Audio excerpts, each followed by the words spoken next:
সকল বিচারকের বিচারক হলেন আমার আপনার মালিক। কিয়ামতের ময়দানে যিনি বিচারকের আসনে বসবেন রে যুবক, ওই দিন আল্লাহ পাক তার অপরাধী বান্দা বান্দির পক্ষে থাকবেন। কোন রকম কোন সুরতে আল্লাহ গুনাহগারকে মাফ করতে পারে কিনা? 99 ভাগ দয়া মায়া আল্লাহর কুদরতি কলিজার ভিতরে হাসরের মাঠে থাকবে। 1 ভাগ দয়া মায়া আল্লাহ দুনিয়াতে বন্টন করে দিয়েছে। 99 ভাগ দয়া আর মায়া আল্লাহ পাক তার কুদরতি কলিজায় রেখে দিয়েছেন। নবীজি বলেন, উম্মতের দল ওই 1 ভাগ দয়া মায়া তামাম দুনিয়াতে আল্লাহ বন্টন করে দিয়েছে। ওই 1 ভাগকে বন্টন করা হয়েছে। হাজারো কোটি কোটি বন্টনের ভিতর থেকে মা সন্তানকে মায়া করে, সন্তান মাকে শ্রদ্ধা করে, ভাই বোনকে মায়া করে। এই যে মায়া মহব্বত সব কিছু হলো 100 ভাগের 1 ভাগের হাজার কোটি ভাগের কোনো এক অংশ। বাকি 99 ভাগ দয়া আর মায়া আল্লাহ পাক তার নিজের কাছে রিজার্ভ রাখছে। রিজার্ভ ওই মায়াটা কিয়ামতের ময়দানে আল্লাহ দেখাইবে। মুসলমানের আওয়াজে কওনা সুবহানাল্লাহ, আর একটু জোরে কওনা সুবহানাল্লাহ, আরো জোরে কও আল্লাহু আকবার। হয় না? আরো জোরে আল্লাহু আকবার। প্রশংসা করব কার? আরো জোরে বলি কার? আলহামদুলিমান কাদ্দারা খাইরান ওয়া কাবালা, আলহামদুলিমান কাদ্দারা খাইরান ওয়া কাবালা, ওয়া শুকরু লিমান সাওয়ারা হুসনান ওয়া জামালা, ফরদুন সামাদুন আন সিফাতিন খালকি বারিউন, রব্বুন আযালিয়্যুন খালাকাল খালকা কামালা, লা জিদ্দা ওয়ালা নিদ্দা ওয়ালা হাদ্দা লিমাওলা, লা জিদ্দা ওয়ালা নিদ্দা ওয়ালা হাদ্দা লিমাওলা, আল আনা কামা কানা ওয়ালাম ইয়ালকা যাওয়ালা, আল আনা কামা কানা ওয়ালাম ইয়ালকা যাওয়ালা। আবারও মুসলমানের আওয়াজে বলি আল্লাহু আকবার। এজন্য আমার ভাইরা বন্ধুরা, একটু দিলটা নরম করে কথাগুলি বোঝার চেষ্টা করো। হাসরের ময়দানে আল্লাহ পাক মাহফিলে বসাকে উসিলা করো, বহু বান্দারে মাফ করবেন, বহু বান্দা বান্দিরে আল্লাহ মাফ করবেন। হাদিস শরীফে আল্লাহর রাসূল বলেন, একজন মানুষের জন্য জাহান্নামের ফয়সালা হয়ে গেল। লোকটা জাহান্নামের দিকে যায় আর বারবার আল্লাহর দিকে তাকায়। যাইতেছে জাহান্নামের দিকে, কিন্তু তাকাইতেছে পিছনে বারবার আল্লাহর দিকে। আল্লাহ পাক তখন তারে বলবে, বান্দা ফয়সালা হয়ে গেল তোর জাহান্নাম, কিন্তু বারবার শুধু পিছনে তাকাও কেন? তখন লোকটাই কইব, মালিক দুনিয়াতে উলামায়ে কেরামের জবানে শুনেছি হাসরের ময়দানে তোমার কুদরতি কলিজায় 99 ভাগ দয়া আর মায়া থাকবে। আল্লাহ আমি তো গুনাহগার, গুনার কারণে আজকে জাহান্নামী হয়েছি, কিন্তু আমার মন কেন জানি বলতেছে ওই দয়া মায়ায় তুমি আমাকে ডাক দিয়া মাফ করে দাও কিনা। এজন্য বুক ভরা আশা নিয়ে তোমার দিকে তাকাইতেছি। আল্লাহ পাকের কথায় এত সুন্দর জবাব শোনা মাত্রই আল্লাহর কুদরতি কলিজাটা খুশি হয়ে যাবে। আল্লাহ তখন বলবে, বান্দা আয়, তোর আমল নামাটা আমি আল্লাহকে দেখা, আমি নিজে দেখব। আল্লাহ তখন তার আমল নামাটা দেখতেছেন আর বলতেছেন, বান্দা গুনাহ তো তোর অনেক বেশি, নেকির পাল্লা তো তোর হালকা, গুনার পাল্লা তো তোর অনেক ভারী। কিন্তু ওই যে দেখা যায় মক্কা মাদ্রাসার মাহফিলের কোনো এক কোনায় তোরে বসা দেখা যাইতেছি, আমি আল্লাহ তোরে বসা দেখতেছি। বান্দা বল, কেন তুই সেখানে গিয়েছিলি? বল না কেন তুই সেখানে হাজির হয়েছিলি? তখন এই লোকটাই কইব, মালিক দুনিয়ার কোনো লোভে নয়, 500 টাকা দিবে এমনও নয়, আমাকে তাবারক দিবে এমনও নয়, দুনিয়ার কোনো স্বার্থে সেখানে হাজির হই নেই, গিয়েছিলাম শুধুমাত্র তোমাকে খুশি করার জন্য। আল্লাহ পাক রব্বুল আলামিন তখন বলবে, বান্দা শুন, আমার নিজাম, আমার আদত হচ্ছে মাফ করে দেওয়া, কিন্তু আমার নিজাম হচ্ছে উসিলা ছাড়া আমি মাফ করি না। ওই দিনে মাহফিলা বসাকে উসিলা বানায়া, ওই দিনে তোমার মাহফিলে বসাকে উসিলা বানায়া যাও, আমি আল্লাহ তোমাকে মাফ করে দিলাম। আল্লাহ যদি হাসরের ময়দানে আমার আপনার মাহফিলে বসাকে উসিলা বানায়া আল্লাহ মাফ করে দেয়, আল্লাহ পারে কি পারে না? এই ক্ষমতা আল্লাহর আসেনি না নাই? নাকি আল্লাহ কারো কাছে জবাব দেওয়া লাগবে? আল্লাহকে কেউ এই প্রশ্ন করবে, কেন মাহফিলে বসাকে উসিলা বানিয়ে তুমি মাফ করছো? এই সাহস কারো আসেনি? আল্লাহরে জিগাইতো। আল্লাহ পাক রব্বুল আলামিন ছোট থেকে ছোট উসিলায় বহু বান্দা বান্দিরে মাফ করবেন। এজন্যই তো ভাইরা বন্ধুরা, আরেকখানা হাদিস আপনাদেরকে শোনাই। ইমাম গাজ্জালী রহমতুল্লাহি আলাইহি কিতাবের নাম হলো দাকাইকুল আখবার। বহুত বড় আলেম এই উম্মতের ইমাম গাজ্জালী রহমতুল্লাহি আলাইহি। এক আল্লাহর ওলি স্বপ্নে দেখেন হাসরের ময়দান কায়েম হয়ে গেছে। স্বপ্নে দেখেন মুসা আলাইহিস সালাম অনেক গরম একজন নবী। মুসা নবী আমাদের নবীরে যে বলতেছেন, ওগো আখিরি জামানার পয়গম্বর, আপনি নাকি এমন কথা বলছেন। বলে কোন কথা? উলামা ও উম্মতি কা আম্বিয়া বনি ইসরাইল। এমন কথা কি আপনি কইছেন? রাসূল কত কইলে কি হইছে? কইলে কেমনে কইলেন? বুঝে আসে না। আমরা নবী আর আপনার উম্মত আমাদের সমান হয়ে গেল, বুঝে আসলো না।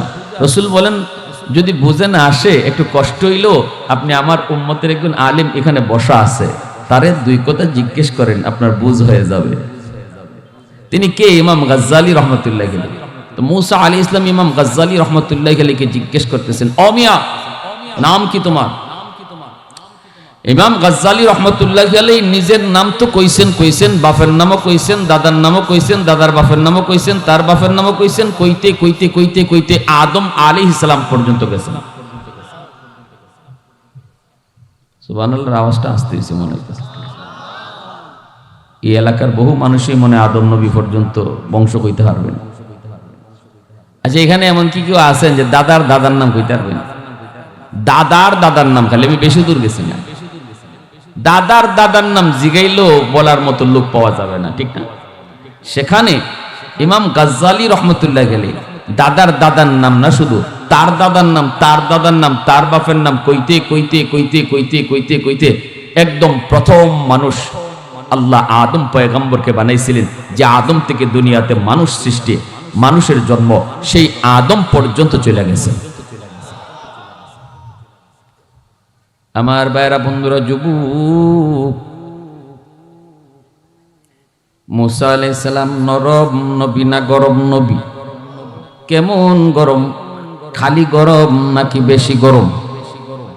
মুসা আলাইহিস সালাম এত গরম নবী ছিলেন, যখনই তিনি রাগ হইতেন তখনই তার পশম গুলা দাঁড়ায় যাইত, এমনকি টুপি ছিদ্র হইয়া চুল বের হয়ে যাইত।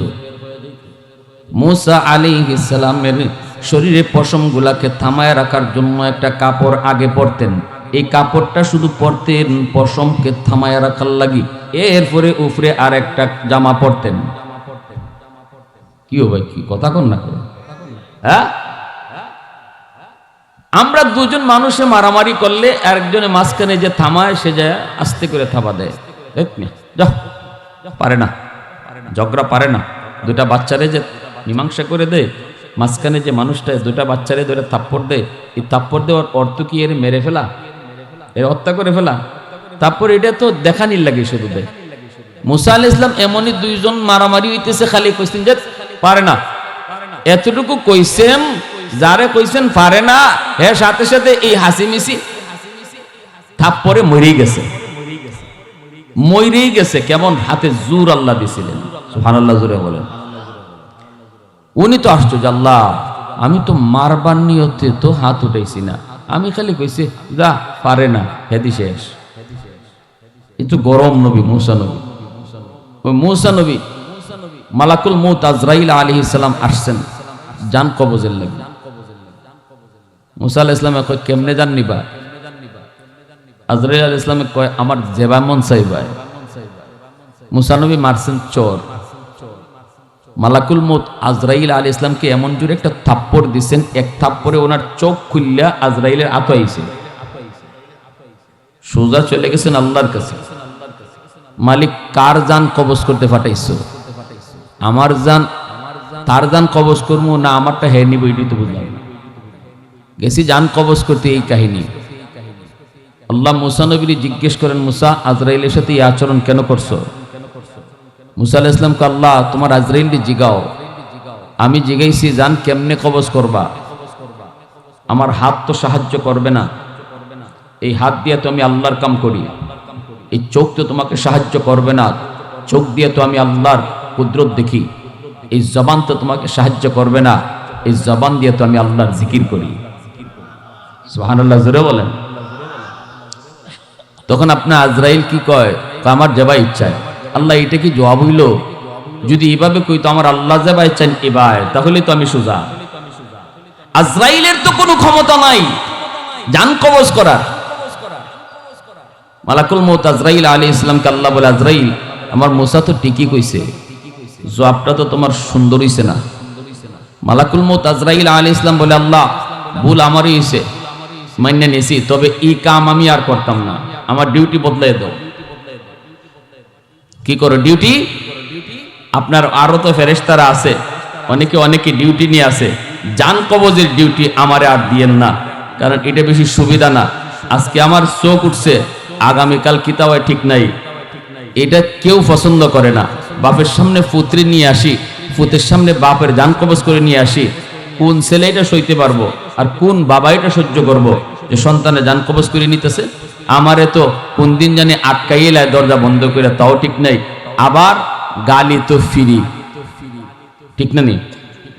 আজরাইলের খাইয়া কোনো কাম নাই, আইসে আমার আব্বারে নিত। আজরাইলের খাইয়া কোনো কাম নাই, আইসে আমার পুত্রী নিত। আল্লাহ পাক ওই সময় পর্যন্ত মালাকুল মউত আজরাইল আলাইহিস সালাম মানুষের সুরত ধরে জান কবজ করতে আসতেন। তখন আল্লাহ পাক বলে, আজরাইল দায়িত্ব তোমারই, তবে সিস্টেম পাল্টাই দিতেছি। এখন থেকে তুমি জান কবজ করতে যাবা, কেউ তোমারে দেখবে না। দরজা লাগাইব কখন, তোমারে আটকাবে কখন, আটকানোর কোনো সুরতই পাবে না। সব বানাইতে পারবে, বুলেট প্রুফ গাড়ি বানাইতে পারবে, বুলেট প্রুফ জ্যাকেট বানাইতে পারবে, বাট বুলেট প্রুফ আজরাইল বানাইতে পারবে না। আল্লাহ বলেন এমন সুরতে তোমারে পাঠাবো। মালাকুল মউত বলেন, মালিক বুঝলাম, আমারে কেউ ধরল না, কিন্তু গালি যে দে। আল্লাহ তখন বলেন, এটারও একটা সুরত আমি আল্লাহ বের করেছি। মানুষের মৃত্যুর আগে কোনো না কোনো একটা উসিলা ধরে তার জান কবজ হবে। তোমারে কেউ দুষবে না, বলবে গাড়ি অ্যাক্সিডেন্টে মারা গেছে, বলবে স্ট্রোক করে মারা গেছে, বলবে হার্ট অ্যাটাকে মারা গেছে, বলবে জ্বর অবস্থায় মারা গেছে। তখন ওই অবস্থার উপরে তার কথা চলে যাবে, তোমাকে নিয়ে আর কেউ মন্দ বলবে। সে মুসা আলাইহিস সালাম এত গরম পয়গম্বর, ইমাম গাজ্জালি রহমতুল্লাহি আলাইহি জিজ্ঞেস করেন, মিয়া নাম কি? ইমাম গাজ্জালি রহমতুল্লাহি আলাইহির নাম কইতে যাইয়া নিজের নাম, বাপের নাম, দাদার নাম কইয়া আদম নবী পর্যন্ত। মুসা আলাইহিস সালাম তো অবাক, ঘটনা কি? এ মিয়া, আমি তো শুধুমাত্র তোমার নাম জিজ্ঞেস করেছি, বেশি থেকে বেশি তুমি তোমার বাবার নাম নিতে পারো, এত লম্বা জবাব কেন দিয়েছো? এইবার মুসা কালিমুল্লাহ বলতেছেন, আপনি যদি আমাকে বলেন এত লম্বা জবাব কেন দিয়েছি, যতদূর জিজ্ঞাসেন এত দূরই কেন বললাম না, তাহলে আমারও একটা প্রশ্ন আছে আপনার কাছে। মুসা কালিমুল্লাহ বলতেছেন, কি প্রশ্ন বলো? কগো পয়গম্বর, আল্লাহ আপনাকে জিজ্ঞেস করেছিল, ওয়ামা তিলকা বিয়ামিনিকা ইয়া মুসা। আল্লাহ বলেছিল, মুসা ডান হাতে তোমার এটা কি? নবী গো, আপনার ডান হাতে ছিল লাঠি, আপনি বলবেন এটা আমার লাঠি। মালিকের প্রশ্নের জবাব শেষ, কিন্তু আপনি তো জবাব এখানেই শেষ দিলেন না, আপনি তো জবাবটা অনেক লম্বা করে দিয়েছেন। ক্বালা হিয়া আসাই, ক্বালা হিয়া আসাই আতাওয়াক্কাউ আলাইহা, ওয়া আহুশু বিহা আলা গনামি ওয়ালিয়া ফিহা মাআরিবু উখরা। আপনি সেদিন বলেছিলেন মালিক এটা আমার হাতের লাঠি, এই লাঠি দিয়ে আমি বর্দিয়া চলি, এই লাঠি দিয়ে আমি ছাগল চড়াই, এই লাঠি দিয়ে আমি গাছের পাতা পারি। ওগো নবীজি, আল্লাহ তো আপনার কাছে লাঠি দিয়া কি করেন এটা জানতে চান নাই, আল্লাহ শুধু জানতে চেয়েছিলেন হাতে আপনার কি। কিন্তু এত লম্বা জবাব আপনি কেন সেদিন দিয়েছিলেন? আগে এই জবাব দেন, এরপরে আমি আমার জবাব দিমু। মুসা নবী অবাক হয়ে গেলেন। এমনি এমনি তো আখির নবী কয় নাই, উলামা উম্মতি কা আম্বিয়া বনি ইসরাইল। এমনি এমনিতেই তো আখিরি নবী বলেন নাই, আমার উম্মতের একজন আলেম এই জায়গায় বসা আছে, তারে আপনি কিছু জিজ্ঞান। এমনি এমনি তো কোন নাই। মুসা নবী কিছুটা টের পেয়ে গেছেন। এইবার তখন তিনি জবাব দিয়ে বলতেছেন, ও মিয়া শুনো, আমি তো আমার মাশুকের সাথে কথা বলার সুযোগ পেয়েছি। আল্লাহ পাক হলেন আমার মাশুক, আমি হলাম আল্লাহর আশিক। আশিক যখন মাশুকের সাথে কথা বলার সুযোগ পায় রে, তখন অল্প কথায় তো মন ভরে না, কথা যত লম্বা হয় ততই তখন মজা লাগে। দেখবেন দুনিয়া তো যখন একজনের সাথে আরেকজনের ভাব, একজনের সাথে আরেকজনের মহব্বতের সম্পর্ক থাকলে পরে দেখবেন এক কথায় দুই কথায় মন ভরে না, অযথাই কথা খালি লম্বা হয়। আওয়াজ দিয়া বলেন ঠিক কি না? যুবকরা খুব ভালো বুঝবো, ঠিক না? ঘুমাইবার আগে কইব কি দিয়া খাইছো, কইব এই দিয়া খাইছি। তরকারি কয়টা আছিল, এটা কোনো প্রশ্ন হইল? হ্যাঁ বেটা, ঘুমাইতো কিতা দিয়ে খাইছো, তরকারি কয়টা আছিল, জাল বেশি হয়েছে না কম হয়েছে, লবণ বেশি না কম, এটা কোনো কথা? কিন্তু এরপরও কেন কয়? এই বেহুদা কথা মাশুকের সাথে যত কয় ততই মজা লাগে, ঠিক কিনা? আওয়াজ দিয়া কয়। মূসা আলাইহিস সালাম বলতেছে, ও মিয়া শুনো, আমি তো আমার মালিকের আশিক আর আল্লাহ আমার মাশুক। আল্লাহ পাক আমাকে প্রশ্ন করেছেন, আমি আমার মাশুকের সাথে কথা বলার সুযোগ পেয়েছি, এজন্য অল্প কথায় আমার মন ভরল না। অল্প কথায় মন ভরে নাই, আমি লম্বা জবাব দিয়েছি। মূসা কালিমুল্লাহ জমিনে বৈশা 4000 বার আল্লাহর সাথে কথা বলছেন, সুবহানাল্লাহ। যখনই মূসা নবী কথা বলতে চাইতেন রে যুবক, তখনই আল্লাহ বলতেন তুর পাহাড়ে আসো।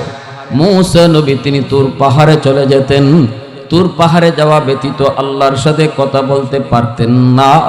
যেখান থেকে মূসা নবী তখন জানতে চাই, মালিক আমি তো তুর পাহাড়ে এসে কথা বলি, আমি তো তুর পাহাড় ছাড়া কথা বলার সুযোগ পাই না, কিন্তু ওই উম্মত কোন পাহাড়ে যায় কথা কইব, ওই উম্মত কোন পাহাড়ে গিয়ে কথা কইব, কোথায় গিয়ে তোমার সাথে কথা বলবো? আল্লাহ পাক তখন বলে, মূসা এরা কোনো পাহাড় পর্বতে আসতে হবে না, এরা যখনই নামাজে দাঁড়াইব তখনই আমার সাথে কথা বলা শুরু হয়ে যাইব। পৃথিবীর যেখান থেকেই নামাজে দাঁড়াবে ওখান থেকেই আমার সাথে কথা বলা শুরু হয়ে যাবে।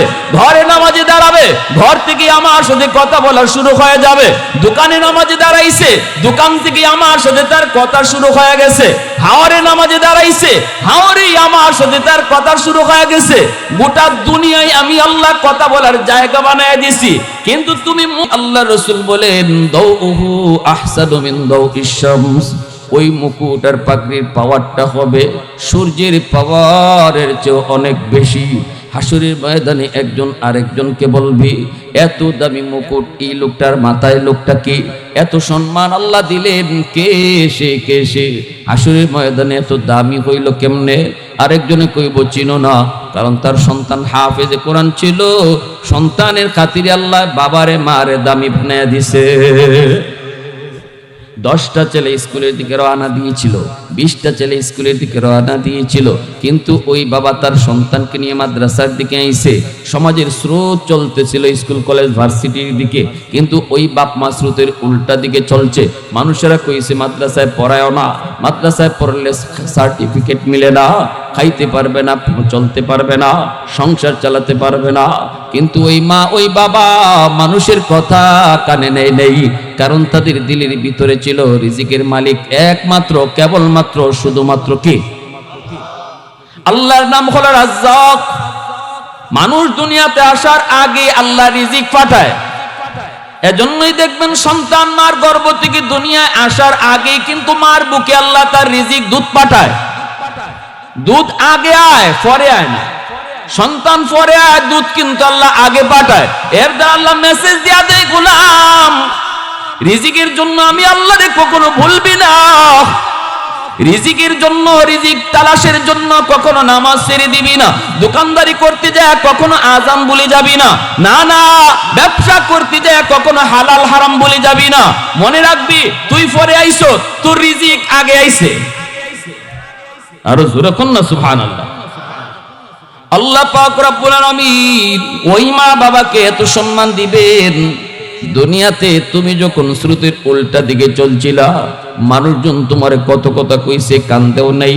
আমি আল্লাহর দিকে মুআফিক, আমি আল্লাহর দিকে মুকাফিকি হয়ে যখন মাদ্রাসার দিকে রওনা দিয়েছো, মানুষ গেছে এই দিকে, তুমি এসো এই দিকে, তখনই আমি আল্লাহ তোমরা বাপ মার জন্য পাগড়ি বানায় রাখছি। সন্তানের মাথায় পাগড়ি দিবে মানুষ, আর মা বাবার মাথায় পাগড়ি পরাবেন আল্লাহ নিজে।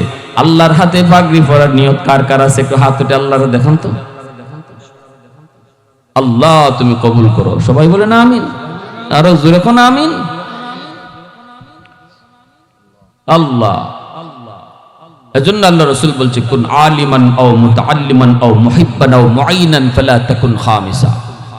রাসূল বলছে সাবধান, দুনিয়াতেও যদি সফল হতে চাও, আখিরাতেও সফল হতে চাও, 4 দলের ভিতরে থাকবা।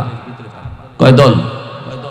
হয় তুমি আলেম হও, নয় তুমি তালেবে ইলম হও, আলেম হইতেছো, অথবা আলেমদেরকে মহব্বত করো, আলেমদেরকে সহযোগিতা করো, উলামায়ে কেরামকে সহযোগিতা করা, মাদ্রাসার সহযোগিতা করা। এর অর্থ হলো আল্লাহর কোরআনের শিক্ষা জমিনে টিকে থাকুক, এটা চাওয়া।